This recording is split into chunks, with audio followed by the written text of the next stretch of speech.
That's Adam Burke, and today we are talking about being the best partner possible in business. Adam, how's your week going?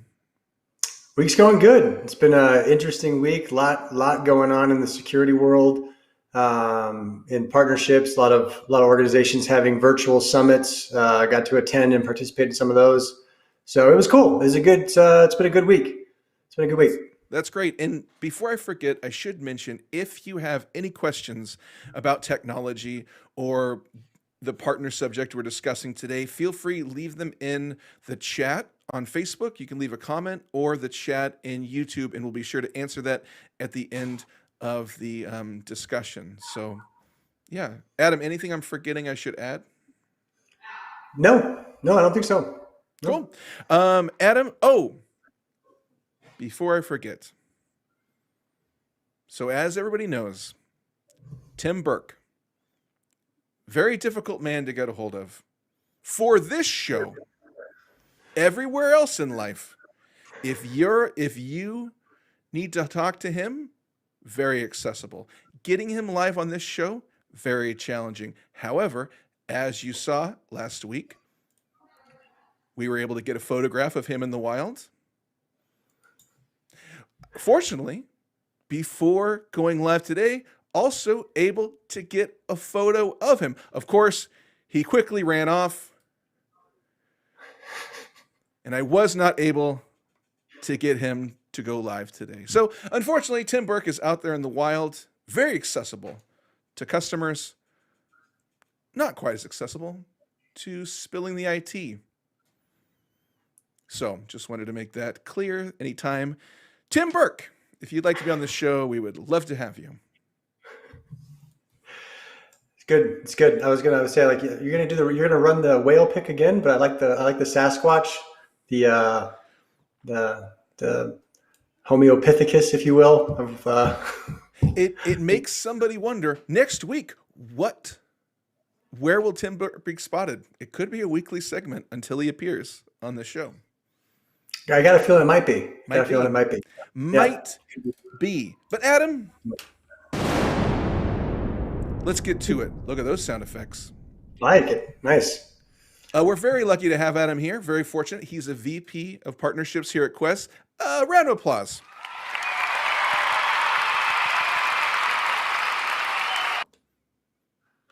Now, Adam, partners, tips. You deal with so many partners, people that want to partner with Quest. What do you find? What are suggestions, tips you would say for anybody looking to become a partner in this space? So in general, we've been operating as an organization for 38 years now, and we do that through partnerships. There's nothing that we do out there in the marketplace, on our own. We leverage different technology, different solutions, different engineers, different partners, and really the best way to partner with any organization, and we've been doing this, reaching out to our channel partners and to our vendor partners and everyone like that, is understanding what they're trying to achieve and then seeing if there's something that you can add to their capabilities. So there's a kind of a fault that oftentimes people will fall into. We all sell stuff. We all have something that we're trying to do. I don't care if it's an IT or I don't care if you're in IT or financial services or healthcare or whatever. Everyone's got something they're trying to sell. Oftentimes you'll walk into an opportunity to meet with someone and you'll start pitching your deck. You'll start telling, hey, this is what I got. This is what I have. This is what's available. Here's what I can do for you. And here's why, I have the best Cadillac, the best Chevy, the best whatever.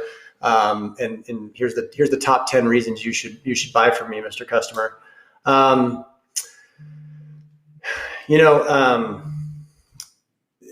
that's fine. But we've found it's been very successful for us to, when we're going into a partnership, to ask, what are you trying to achieve? And what can we actually do to help you along that way? And no one really asks that when they come to have a partner discussion. It's usually like, hey, here's my widget. Here's the 10 things that I do better than the competition. and here's how much money you can make selling my stuff. Okay, that's cool. But what we found is super successful is actually asking the question, hey, what are you trying to do? And would you like some help, doing that? Sometimes people don't necessarily want to partner. They want to go after it and figure it out on their own, and they're not ready to partner. So, asking the question like, hey, how do you see this happening? Let them tell you, and then you can go from there. So that was the white whale just called me on my cell. So I'm not sure if he's watching this live or trying to join in, but Wait a second. yeah, Wait a second. Hold yeah. on. You're saying Tim Burke is now taunting us at a I, distance. I think I think he's heckling from a distance. Or could be, I don't know, or he's just Wow. he was on the road and decided Wow. to call it talk. But yeah, that Wow. could be. It could be anything. You never know. So for that distracted response that I just gave to you, I was trying to not have my cell phone go off. Oh, I noticed. Um, I noticed, but I very professionally was not going to say anything. yeah, yeah, yeah. Interesting. So. But yeah, no, the best. So we've been reaching out to our partners recently, trying to understand, where they're looking for help. And this could be a vendor, this could be a channel partner who's selling, selling their book of business, but maybe wants to get into the security space or get into the physical infrastructure space, or they have clients asking them for help with application development or migration services. You can spend all day going through your capabilities. I could talk for a long time about all the different projects that Quest can be involved in. Mhm. But the most important thing to that partner and to that company and that organization is how are they going to make money? How are they going to service their customers?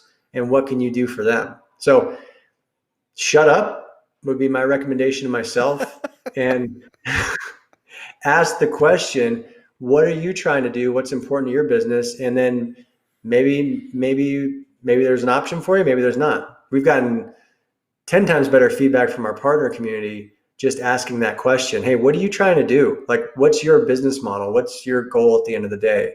Mhm. And then seeing if we have anything in our kit bag that can address what they're trying to do.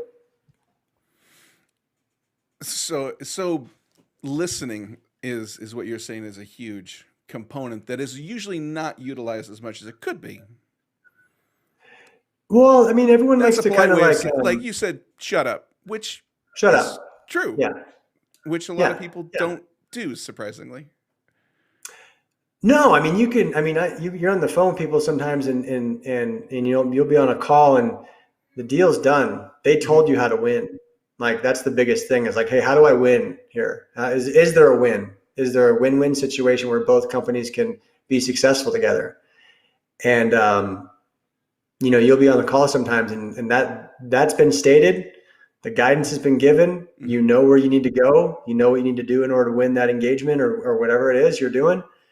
And sometimes people just keep talking, and it's like, zip it, move Mhm. on. You got that? Let's go execute. Or ask the question, follow back up with the idea of really understanding what they're trying to get to. It's a lot of fun. I mean, it's a great opportunity right now in business. There's so many challenges people are dealing with. You got work from home, you got uncertainty in the economy, you got uncertainty in election cycles. You got all sorts of things going on that are just completely out of people's control. But drilling down to what a good partner is going to do is, hey, what are you looking for help with? How can we augment what you're doing? How can we help stabilize the ship for you? Just in my opinion, a good partnership has that candid dialogue, has that candid conversation. You listen to what they actually say for what they're looking for help with. Um, So you mentioned that people will often say what they want for the deal to go through, like what they need. You mentioned that earlier. sometimes, yeah, Sometimes. sometimes, yeah. And sometimes people just keep talking, you said. Do you think sometimes Mhm. they don't see they don't hear what's being said because they're thinking about the next thing to say? So it's not that they literally miss it because they're so focused on what to say next. So focused on what to say next, they feel like they have to get in all the points. Um, one of the most challenging things for new people or new partners with Quest is there's tons of different things that we do. There's a ton of stuff that we do, right? We do everything from structured cabling jobs to application development.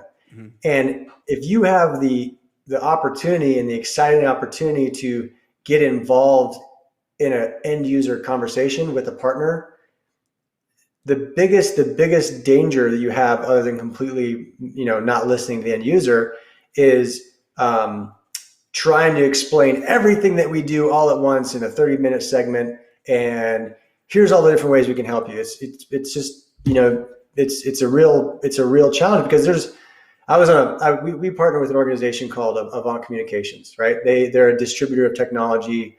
They do a great job. They service the VAR and the broker community, and they have all sorts of different things in their portfolio.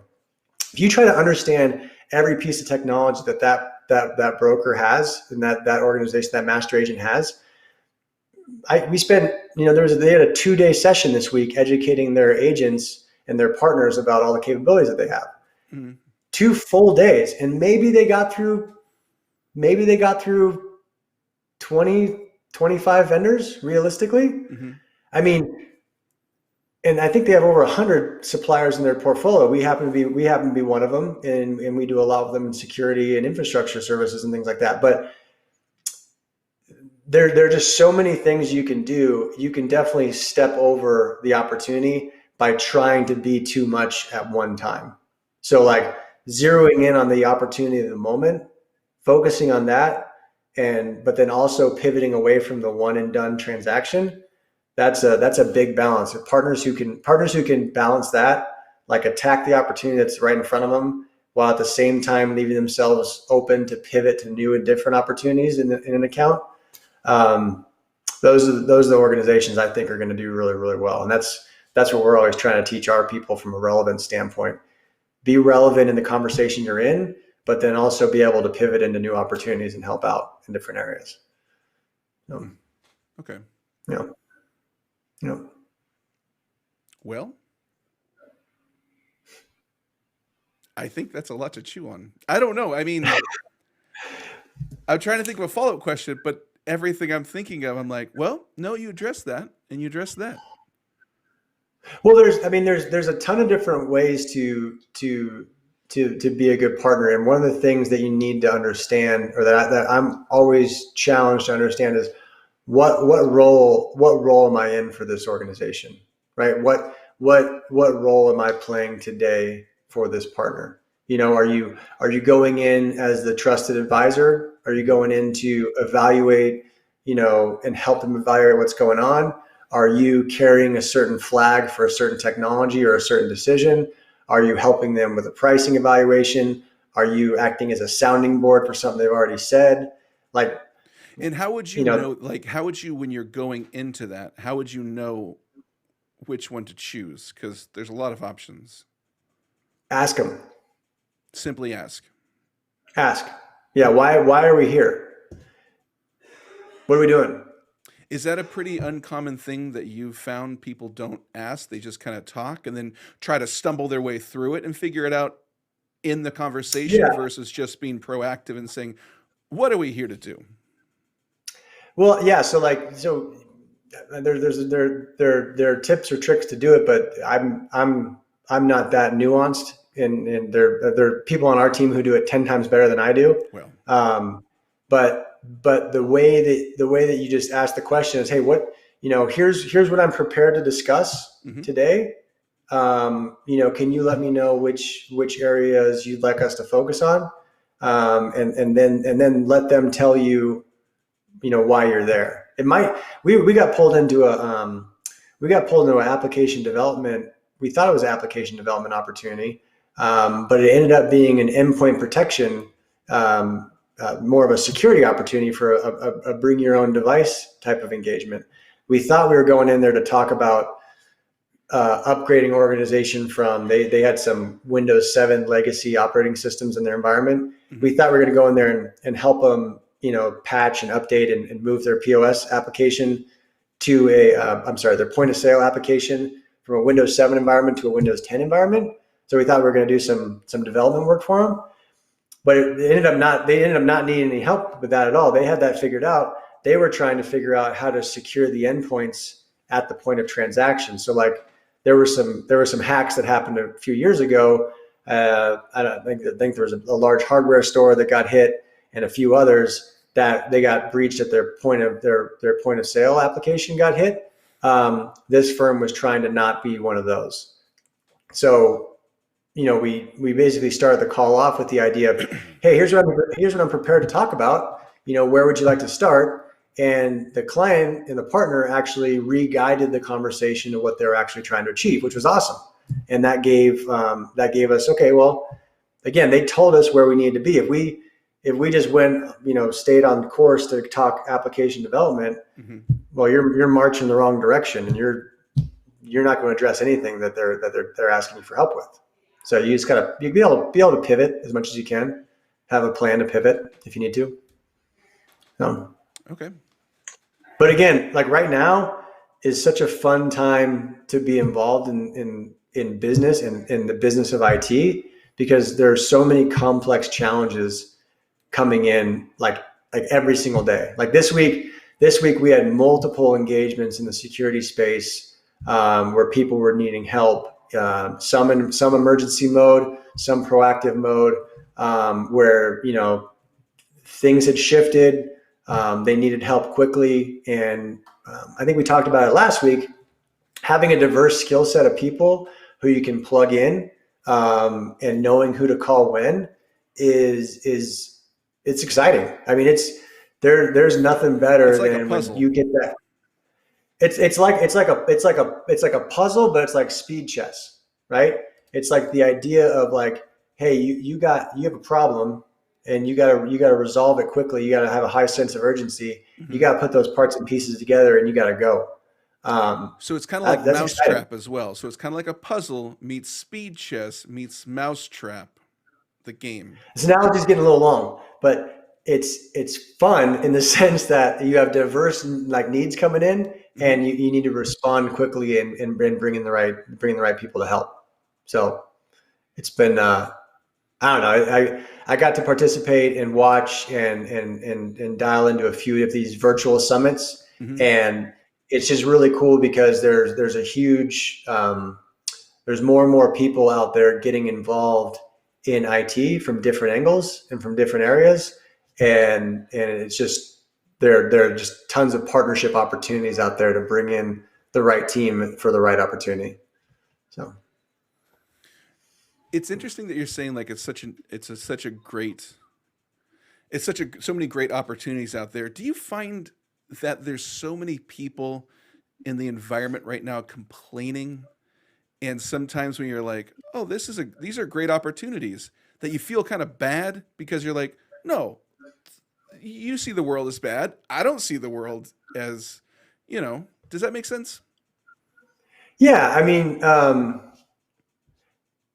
so we had a little book review the other day. So a book I'm reading right now is Dan Carlin's The End Is Always Near, or something like that. I think it's called The End Is Always Near. And there's always chaos. There's always people freaking out. There's always people who can put a negative spin on things. But like, I mean, technology is advancing so quickly right now, and some people are freaking out about it. Some people see things as negative. Some people see things as positive. I don't know. I don't know. I guess you could. I guess you could sit around and be bummed out a lot if you want to. That's never really done anything for me. So exactly. That's kind of how I feel. I'm like, well, I guess we could sit around and complain, but nothing's really going to happen by just complaining. But I don't know. No, if I ever get in that mode, just, go. I had a buddy I went to college with. He used to say, in the absence of leadership, smoke yourself. So, if you don't have a clear direction, go beat yourself up physically a little bit. Go work out, go sweat it out, and then redirect. So to tie this back into partnerships, so would you say, and I think it's interesting that if you are choosing to see everything as as bad and not an opportunity, that's probably not going to be an ideal partner and not something that I don't think we would want to partner with. Would you say that ideally we want to see somebody who sees stuff as an opportunity Well, and a chance? well, it's funny you say that because yes and no. Like so, we're in Northern California. We started in Northern California. We're headquartered in Roseville. There are organizations and there are partners out there who still think of us. Oh well, you guys are Sacramento, gold partner with Cisco, and you work in Sacramento. Mm-hmm. There are organizations that still think of us like that. You can tell them a million times, hey, we have 26 delivery centers around the globe. We have, over 500 engineers and skill sets that we deploy internationally. We've grown our practice. We just dispatched organizations in Singapore, and we do operations in Australia, and we deploy technicians to the UK. We have, assets in Dublin. It doesn't matter if you can say it a million times. Some partners just kind of have their way of looking at the world, They've already put and us in a that's box. They've already said they this got, is they what Quest is. that's the negative aspect of that Mm-hmm. view. But at the same time, that same view in Ohio or Pennsylvania Mm-hmm. or Florida, there might be a partner there who says, "This is what I am. This is what I do. I can't do anything else. I have to go find someone else to do it with me." So that same mentality that puts us in the box in Northern California Mm-hmm. also presents us with the opportunity to partner in Florida and partner in Atlanta or partner in Dallas. So yeah, is that mentality kind of annoying when people think of you as, oh yeah, you guys are a NorCal company? Mm-hmm. Yeah, it's annoying because we're not. And we've been, global for a long time. But at the same time, that same like, mind virus, if you will, that people have about limiting things gives us the ability to help people who have that same kind of like maybe limiting thought locally. And they say, Mm-hmm. well, wow, Quest can really help with security. I mean, we had a massive security assistance project that happened six states away, and we had 20 people assigned to that remediation effort within 2 hours of it coming into our footprint. So yeah, Pretty did that. impressive for just a Roseville company. Well, yeah, it's like, Yeah. but so that's cool in the sense that you know the only reason that opportunity came from a partner. Mm. They called us, and not to say that they had a limited mindset. They had the mindset of, I can't do this necessarily myself. I'm going to Mm-hmm. reach out to someone who can help me, which is awesome. But at the same time, they were limited in the sense that they thought, I can't do this, so I got to go find someone to help me. Mm-hmm. So it's negative and it's also positive. So it's kind of one of those like dichotomy situations where the idea of, I don't necessarily have these resources on the ground right now, or I'm only this size company in this size region. That helps us in partnerships because that gets us opportunities. People call us and say, "Hey, would you help us here?" And we have the mindset of, if someone wants to work with us and they're open to engaging with us, we'll figure it out. We'll get going.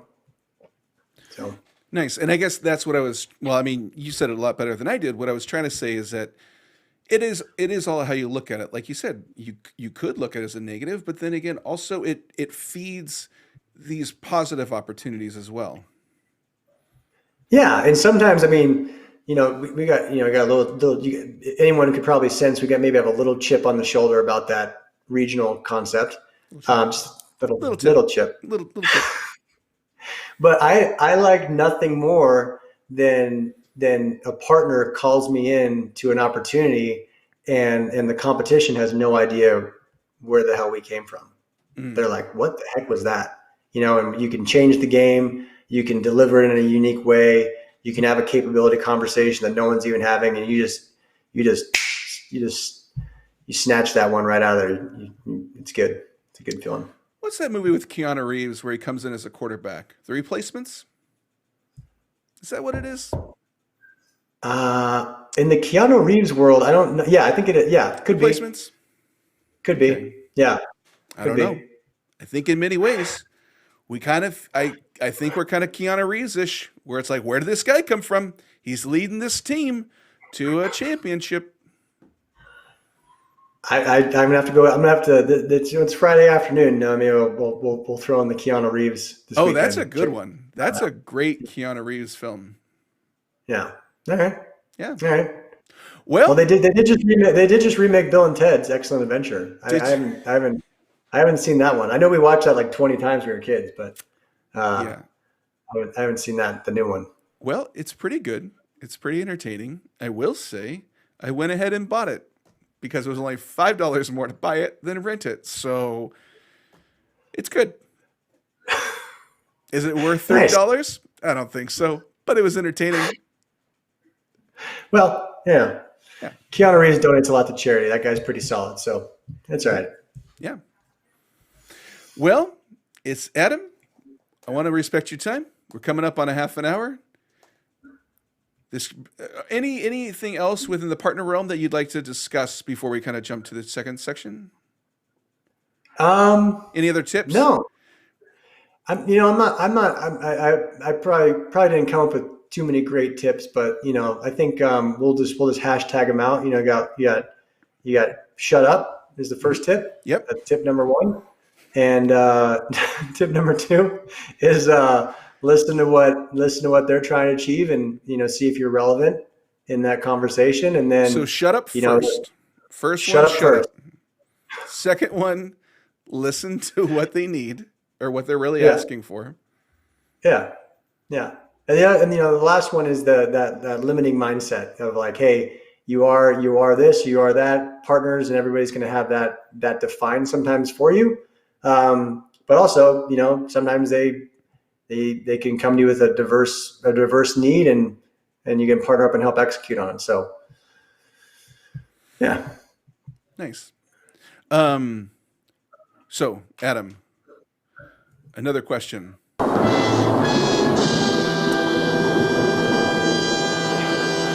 Adam, what TV shows? What have you been watching? What's worth it for the people to watch? I'm still on Yellowstone right now. That's an intense one. That's kind of our go-to right now. Kevin Costner, family dynamic, Montana. It's funny because like it's about a bunch of like people in Montana hanging out on a ranch and Mm-hmm. dealing with the millionaires and billionaire influences coming in to Bozeman, and it kind of pokes fun at people wanting to be cowboys and stuff like that. And so every once in a while, my wife will kind of jab me in the side saying, yeah, don't you always want to go up to Montana and Wyoming and go elk hunting or something? I'm like, I'll do it someday. It's not right now, but yeah. So get a couple jabs on that one, but Nice. we'll get up there. We'll get it going. So Cool. That's nice. yeah. Um, How about you? What do you got going on? well, I just started Cobra Kai on Netflix. So there's 2 seasons. I guess Oh. the third season's coming out in 3 or 4 months, and it's kind of a continuation of Karate Kid as adults. So Yeah. yeah, I heard about that one. All it's right. good. I'm enjoying it so far. Okay. Yeah, All right. I'm not too far in. I'm a couple episodes in, but enjoying it. Any references to sweep the leg? Any sweep the leg? Anything going on yet? They do make some references to like cutting deals. It's I no, not yet, but they're making a lot of like references to the film. So yeah, Is Mr. Miyagi in it? I haven't seen him. I think he passed away. Oh, that's awkward. Okay. Didn't know that. No, you know what, Adam? But yeah, good show, Cobra Kai. Good All show. right. Yeah. Good. Right on. All right. Well, any final thoughts? No, it's Friday afternoon. Hope everyone has a great weekend. Again, awesome week. Had some good partnership stuff going on. If anyone's ever got any questions about partnerships or anything like that, again, reach out to us, partners@questsys.com. We have a page on the website that's dedicated to all things Quest partners. That's in addition to everything else on the website around capability statements and things like that. But and if you're interested in partnering, we love to get creative and put things together. So that's my pitch, Paul. That's it. Cool. Love it. Awesome. Well, have a good weekend, Adam. Have a good weekend, everybody. And we'll see you next week. Great.